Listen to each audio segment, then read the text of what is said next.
Bismillahirrahmanirrahim. Assalamualaikum warahmatullahi wabarakatuh. Apa kabar semuanya? Bapak harap baik-baik saja.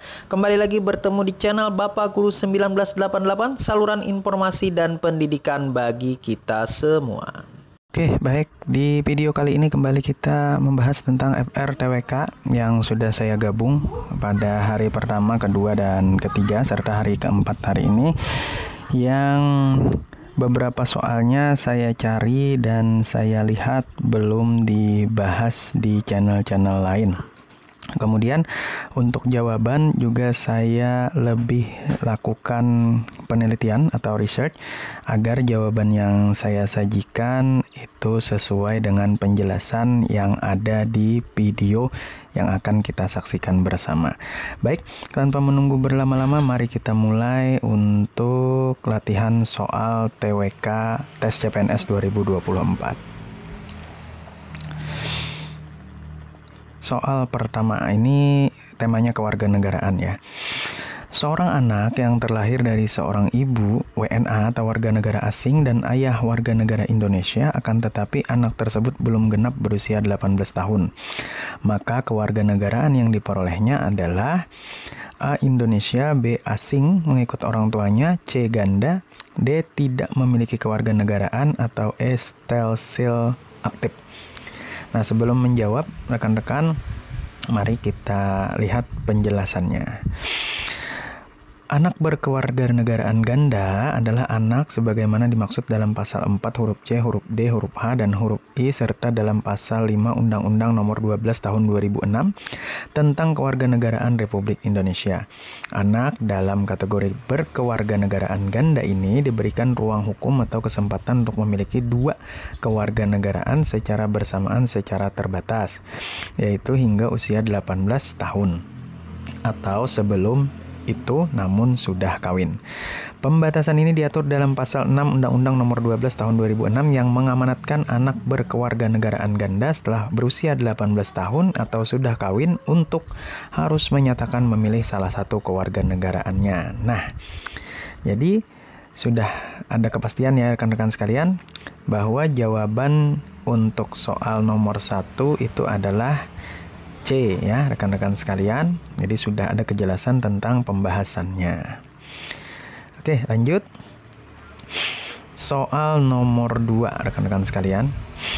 Kewarganegaraan merupakan sesuatu yang bisa dipilih. Nah, hak untuk memilih ini disebut A. Hak opsi, B. Stelsil pasif, C. Appetite, D. Stelsil aktif, atau E. Hak repudiasi. Nah, rekan-rekan sekalian, mari kita jawab. Namun sebelum menjawab, kembali lagi ada yang ingin kita jelaskan mengenai opsi-opsi atau pilihan yang ada. Hak opsi adalah hak untuk seseorang memilih atau menerima tawaran kewarganegaraan suatu negara tertentu yang berlaku dalam penerapan stelsil aktif. Seperti contoh, seseorang mendapatkan hak untuk memilih suatu kewarganegaraan yang diinginkan apabila seseorang tersebut yang berasal dari dua keturunan dari bangsa yang berbeda. Stelsil pasif, seseorang yang mendapatkan status kewarganegaraan ketika seseorang dapat memperoleh kewarganegaraannya dengan otomatis atau tidak melakukan perbuatan hukum apapun, naturalisasi istimewa, di mana status kewarganegaraannya merupakan hasil pemberian oleh negara atau pemerintah ya, hasil pemberian negara atau pemerintah. Hal tersebut dapat dilihat dalam pasal 1 Undang-Undang Nomor 3 Tahun 1946 tentang Warga Negara dan Pendudukan Indonesia UU 3/1946 yang mengatur kualifikasi warga negara Indonesia. Appetite, istilah bagi seorang yang tidak punya kewarganegaraan ya, tidak punya kewarganegaraan. Stelsil aktif, seorang yang mendapatkan status kewarganegaraan ketika seseorang memperoleh kewarganegaraannya dengan mengajukan permintaan untuk mendapatkan atau melakukan perbuatan hukum tertentu, naturalisasi biasa seperti mengajukan permohonan kewarganegaraan. Repudiasi adalah hak seseorang untuk menolak tawaran kewarganegaraan suatu negara tertentu yang berlaku dalam penerapan stelsel aktif seperti contoh seorang merupakan keturunan dari dua negara yang menerapkan status kewarganegaraan dari lahir yang menyebabkan orang tersebut memiliki status kewarganegaraannya lebih dari satu sehingga orang tersebut dapat menolak salah satu kewarganegaraan dengan menggunakan hak repudiasi. Nah, jadi dari dua halaman dan 5 penjelasan ini kira-kira rekan-rekan apakah sudah bisa menentukan yang mana jawaban yang benar? Di sini sesuatu yang bisa dipilih ya, kewarganegaraan merupakan sesuatu yang bisa dipilih. Kalau di sini memilih atau dipilih itu ada pada hak opsi ya, rekan-rekan sekalian. Nah, jadi menurut saya jawaban yang benar adalah yang A, hak opsi ya. Aman ya. Oke, nomor 3 tentang Bhinneka Tunggal Ika. Menurut Anda, bagaimana cara penerapan konsep Bhinneka Tunggal Ika yang dapat memperkuat kerjasama tim dan meningkatkan kreativitas di lingkungan kerja Anda yang multikultural? A. Diversitas budaya dapat memperkaya perspektif yang ada untuk mencapai tujuan bersama. Memperkaya perspektif yang ada. B. Keberagaman budaya dapat membuka ide-ide yang inovatif dan solusi-solusi yang kreatif. Oke ya. Kolaborasi antar budaya seringkali menghasilkan solusi terbaik. D. Konflik budaya dapat memberikan peluang untuk memperdalam pengertian antar anggota tim. Bhinneka Tunggal Ika merupakan landasan kuat untuk membangun hubungan harmonis di tempat kerja. Jadi menurut rekan-rekan sekalian, mana yang benar? Sebelum kita mulai menjawab, kita cari dulu kata kuncinya. Di sini ada kata kunci kerjasama tim dan meningkatkan kreativitas. Nah, di sini sudah bisa kita lihat ada kata kreativitas. Dari pilihan-pilihan di sini ada yang hampir mendekati ya. Ada kata kreativitas di sini. Yang mana? Yakni yang B. Jadi jawaban saya yang benar adalah yang B. Jadi kata kunci ya.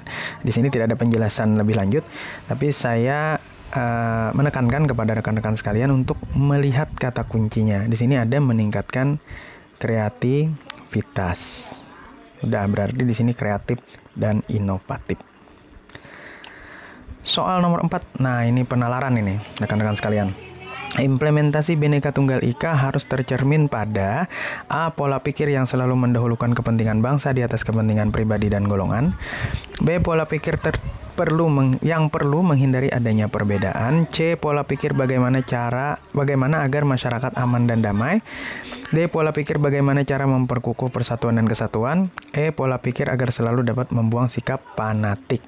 Nah, yang mana rekan-rekan sekalian? Silahkan dijawab. Ini jawaban yang menurut saya benar di antara kelima pilihan ini adalah yang A. Kenapa yang A? Nah, kita lihat penjelasannya. Penjelasan implementasi atau penerapan nilai-nilai Bhinneka Tunggal Ika harus tercermin pada pola pikir, pola sikap, dan pola tindak yang senantiasa mendahulukan kepentingan bangsa serta NKRI daripada kepentingan pribadi atau kelompok. Berarti di sini yang pasti terlihat adalah yang A ya rekan-rekan sekalian. Lanjut. Saat ada bencana yang menyebabkan lumpuhnya perekonomian masyarakat, menanggapi hal tersebut, pemerintah memberikan berbagai program bantuan kepada masyarakat dengan harapan bisa mengantisipasi permasalahan yang telah ditimbulkan. Sikap dari pemerintah ini merupakan wujud pelaksanaan Pancasila, terutama sila A1, B2, C3, D4, E5. Yang mana rekan-rekan sekalian? Di sini kita sudah melihat bahwa di sini ada kata masyarakat ya. Masyarakat dibantu, program bantuan. Artinya kepada seluruh masyarakat itu pemerintah memberikan bantuan. Nah, berarti adil ya. Adil. Nah, maka penerapan yang tepat menurut saya adalah yang 5. Keadilan sosial bagi seluruh rakyat Indonesia. Ya. Yang paling tepat ya. terutama sila keadilan sosial bagi seluruh rakyat Indonesia. Oke, masuk ke soal nomor 6 ya, tokoh nasional. Ini agak panjang ya rekan-rekan sekalian. Ini bisa kita bilang sebagai soal yang hot karena memerlukan ketelitian pada saat kita menjawab ya rekan-rekan sekalian. Ini tentang tokoh nasional.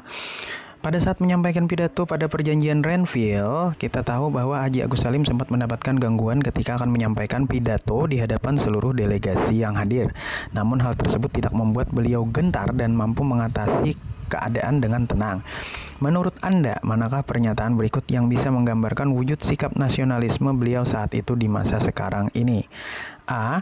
Menjadi seorang ASN tentunya harus selalu memberikan pelayanan bermutu kepada masyarakat dan juga berdedikasi tinggi pada pekerjaan.